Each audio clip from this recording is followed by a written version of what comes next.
My name is Cheryl Beer.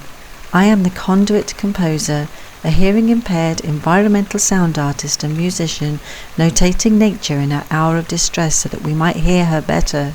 Currently, I'm in the Rainforests of Wales, collating the biorhythms of trees so that I can compose a tree-led sound sculpture. But before any of that can happen, there were so many things that I needed to consider. For instance, when I went to my wardrobe to pack, it seems that working from home during the pandemic had resulted in going up a dress size or two, so I needed to kit myself out with bigger cargo pants and waterproofs.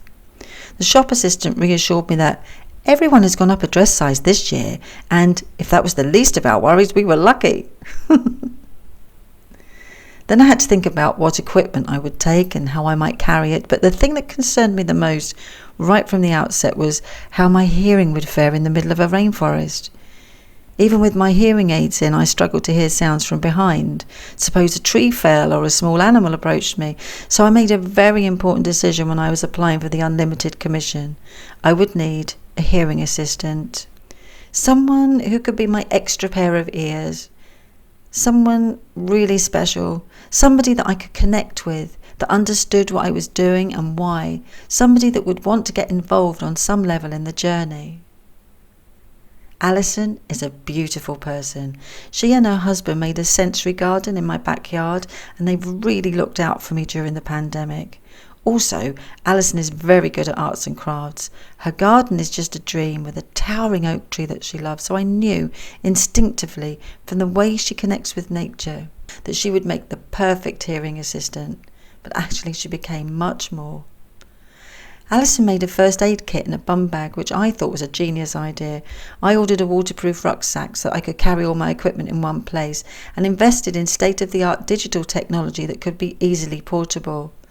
Finally, my equipment was ready. I'd completed the R&D phase of my commission. I'd bought all the clothes I needed and washed and ironed the others. My rucksacks were packed and Alison said yes. Off we trundled in my little yellow Beetle up to North Wales. I booked a cottage because it was more economical than to stay in separate rooms in a hotel, and also we would be able to self-cater. Alison loves to cook. She brought with her lots of vegetables that she grows in her garden. It was heartwarming to know that the potatoes had been grown by her, and she made us a rhubarb crumble when we got there from the rhubarb out of her garden. The cottage was absolutely beautiful, with character seeping from the old stonework. When we got there, the first thing we did was to settle into the cottage, so we unpacked and tried to find out how everything worked. With it being so old, it wasn't obvious. We were in the middle of nowhere, and it was very quiet, and strange noises made us jump. On the first night, the water tank made a terrible thud. We nearly hit the roof. What on earth was that? When the thud was followed by a toilet flush, we guessed that it wasn't a ghost. We had good weather on arrival, so decided to take advantage of that, leaving straight away to scope the first of the rainforests, Coed, which is near Harlech. It was a 20-minute drive for us past the stunning coastal views and the old castle. The entrance to Coed is on the roadside right next to Yw'r nuclear power station. We were taken aback by the juxtaposition between the nuclear and the nature. The plant has been decommissioned, but it will take 50 years for it to close down. Coed have acquired the rainforests and are guardians, preserving and nurturing our eco-history in the now for the future. It feels really important to support their work. They are clearing non-native trees and harvesting acorns to grow and plant. It's a non-stop commitment, and their passion for restoring the rainforest is inspirational. In my planning, I had envisaged that we would set up somewhere for the day and work from that base, but in scoping the rainforest we could see that was not going to be possible because Coed is on a very steep hillside and there are no obvious places to set up. Coed has worked hard and installed a fantastic rack of stone and wooden steps with regular benches, so we decided to go from bench to bench with little snacks and flasks of tea. Rather than have a permanent base, we'd set up the technology from bench to bench as we went deeper into the rainforest. Alison took a tarpaulin, which was really handy because on the first day that we started recording, it was pouring with rain.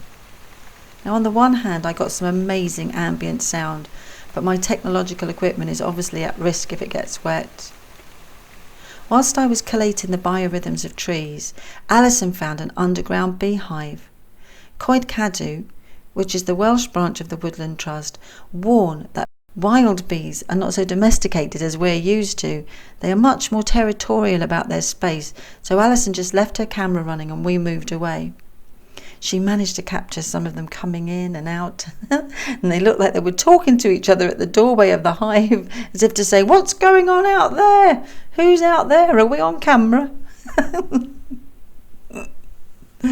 At the top of the rainforest, I started recording the ambient sounds and Alison laid out the tarpaulin, where we'd lay with our backs to the soil, letting Mother Earth hold us in that space, looking up through the trees to the sky. Coed is named in the Mabinogion, an ancient text at the heart of Welsh folklore and storytelling. The moss here is over 10,000 years old. We had a real sense of the ancient ancestors who had walked this earth before us. We sat on a bench in the treetops, looking down on the whole rainforest. I asked Alison if she would join me in recording an audio description, as I think it's really good practice to have two perspectives. It was lovely to hear how she was feeling. The audio description is aimed at people who are visually impaired. They will be able to get a sense of how we felt and what we could see in that space from listening to our live audio descriptions.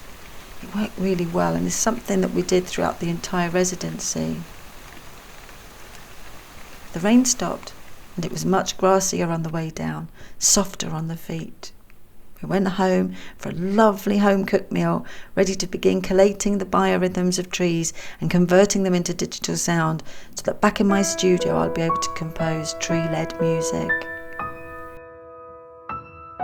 In my next pod tape, I'll be introducing you to the trees that I worked with and the astonishing and unexpected findings that took our breath away. Thank you for listening. This pod tape is also available in Welsh language, spoken word and in written English. The work is part of my main unlimited commission funded by the Arts Council of Wales.